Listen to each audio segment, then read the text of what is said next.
ఎవరు ఏ పార్టీలో ఉన్నా, ఏ పార్టీ అధికారంకి వచ్చినా ప్రజల సమస్యలు పరిష్కరించడమే ఏజెండాగా ఉంటుంది తప్ప దానికంటే భిన్నమైన ఎజెండా ఉండదు.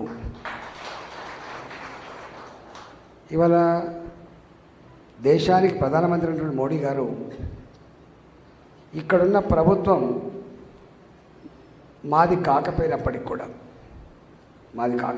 కూడా ఇవాళ నేషనల్ హైవేస్ విషయంలో, ఫెర్టిలైజర్స్ కంపెనీని ఓపెన్ చేసే విషయంలో, మనం ఇవాళ అనుభవిస్తున్నటువంటి అండర్ పాస్లు, ఫ్లైఓవర్లు, ఇవన్నీ కూడా కేంద్ర ప్రభుత్వం అంటే ఆ సెన్సిటివిటీ ఉంటుంది.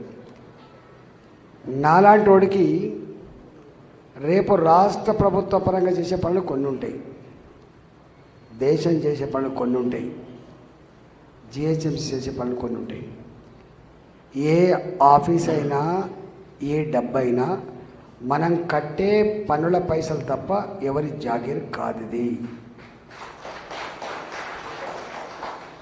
ఆ మనం కట్టిన మన డబ్బుకు మనమే ఓనర్లం. ఎప్పుడు ప్రభుత్వాలు ఓనర్లు కాదు. ప్రభుత్వాలు కేవలం బ్యాంకులో ఉన్న సొమ్ముకు ప్రజలే ఓనర్లు. అక్కడ ఉండే మేనేజర్ కస్టోడియన్ మాత్రమే.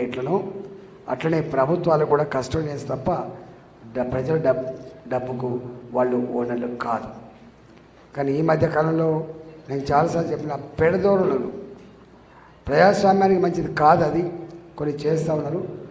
ఆ కల్చర్ రూపం ఆపే దాంట్లో నేను కూడా మీ వెంట ఉంటా అని చెప్పి మీకు హామీ ఇస్తున్నాం.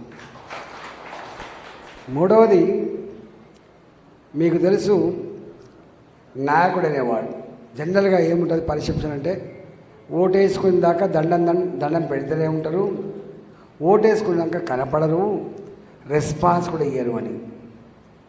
కానీ నేను 22 ఏళ్ళుగా 24 ఏళ్ళుగా మీ కళ్ళ ముందు ఈ స్థాయికి వచ్చిన బిడ్డను. నేను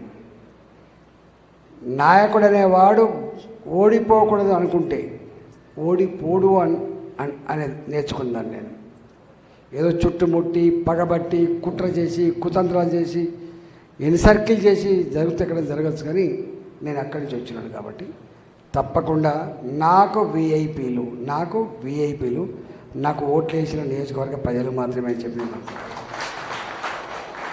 కస్టమర్ లేని షాపు, పేషెంట్ లేని డాక్టర్, క్లయింట్ లేని అడ్వకేట్ ఎట్లా ఎదగడో, ప్రజలు లేని రాజకీయ నాయకుడుగా ఎదగడు. ఏ పదవి ఎన్ని సంవత్సరాలను ఉన్నవని కాదు, ఆ ఉన్నన్ని రోజులు ప్రజలకు ఎంత గొప్ప సేవకుడిగా నీ ఉన్నవనేదే గీట్రాయి. రాజకీయాల్లో చాలామంది వస్తారు పోతారు, కానీ కొద్ది మందిని మాత్రమే గుర్తుపెట్టుకుంటాం. ఆ కొద్ది మందిలో నాలాంటి వాడు కూడా గుర్తుపెట్టుకునేటువంటి భాగ్యం కలగాలని కోరుకుంటున్నాను. నేను నా 24 సంవత్సరాల చరిత్రలో ప్రజల కాళ్లకు మొలుగితే పన్నుతో పీకేటువంటి హ్యూమిలిటీ సర్వీస్ చేయాలని చెప్పి కోరుకుంటాను. అది పెద్ద మాటే కావచ్చు. పదవి అలంకారం కోసం రాయదు, పదవి డాబు దర్పం కోసం రాదు, పదవి ప్రజలకు సేవ చేయడం కోసం మాత్రమే భావన కలిగి ఉండాలి. ఇవాళ నేను 24 ఏళ్ళ క్రితం ఎట్టున్నాను, ఇవాళ కూడా నా భాష గట్లే ఉన్నది, నా వేషభూషణ గట్లే ఉంది, నా ప్రాక్టీస్ గట్లే ఉంది.